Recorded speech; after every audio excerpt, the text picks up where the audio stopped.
Hi everyone and welcome to Autodesk PowerMill. So we have already started the module number 4, which is all about the advanced finishing toolpaths and machining strategies. And we have discussed all the finishing strategies, and we have one left, which is called the spiral finishing toolpath. So let's get started the spiral finishing toolpaths and see what are the parameters to set for that spiral finishing toolpath. So I have already loaded a model into my software, and this model is a round piece and it has some curve on that top of the face. So what we are going to do is we are going to machine that highlighted part. So let's get do this. So what we have to do is we first have to create a block for that material. So just click on the block and go to active, click here, calculate it, accept. Okay, and then what we need is we just go to the workplane, right click and create a workplane according to that thing. So I'm just using the position block and make it that here. So you see that the X and Z axis direction is different. Just go to the workplane again and go to the workplane editor and swap the axis. So let's say the swap axis to the top side and make it axis on that thing. Okay, active. So make the workplane active, and now we have to again go to block, and you can do this. Make it center. Okay, that's a thing. Okay, calculate it, and it's done. So now what we have to do is we need to apply the spiral finishing toolpath. So let's go to the toolpath and click on the finishing toolpath, and at the end you will find out the spiral finishing toolpath. Click OK, and now just write the name spiral finishing.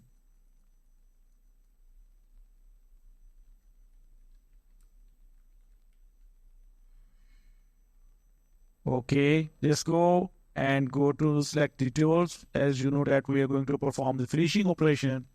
So let's select the Ballnose material, Ballnose tool, and set the diameter of 10 millimeters. Okay, and set the 10 mm B and Ballnose material. So just go to this spiral finishing toolpath and select the center point. As you know that we have the center point at 0, 0 because we have set the work plane at the center. So therefore we have the center point 0, 0, and the start and the end radius is 0 to that. You can set it start radius is from 0 to this point at 80 millimeters. Okay, so that's it. And then Stepover is all the way 5 millimeters. All other things will be same. Just click on calculate and you will find out that you just make the spiral around that thing. You see that it's just spirally around that face and finishing that toolpath. So what you have to do is just go to and apply some leads and links to these. So it's just make the safe. Let's say that we can make it straight and make it skim and calculate it. So that's the thing.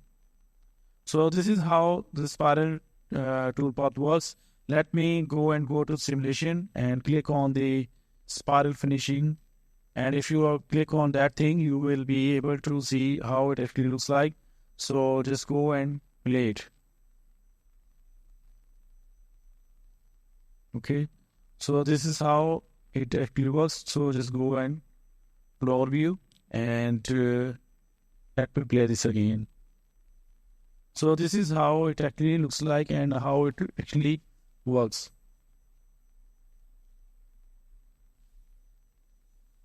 Taking the cut from the outward to inward direction, you can change the direction. Okay, and the step over is 5 millimeters. So if you lessen the step over, you will get the fine finishing operation. Okay, that's the finishing operation. So just go to the toolpath again, right click and click on the setting,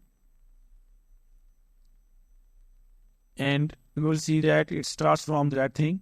You can say that uh, you may set this start from that to 0 point. Okay, calculate it, or you will set as this part, the direction will be anti-clockwise or clockwise direction. Okay, so it is depend upon the thing. Okay, so now it's going to be moved in a different way. Okay, you see that?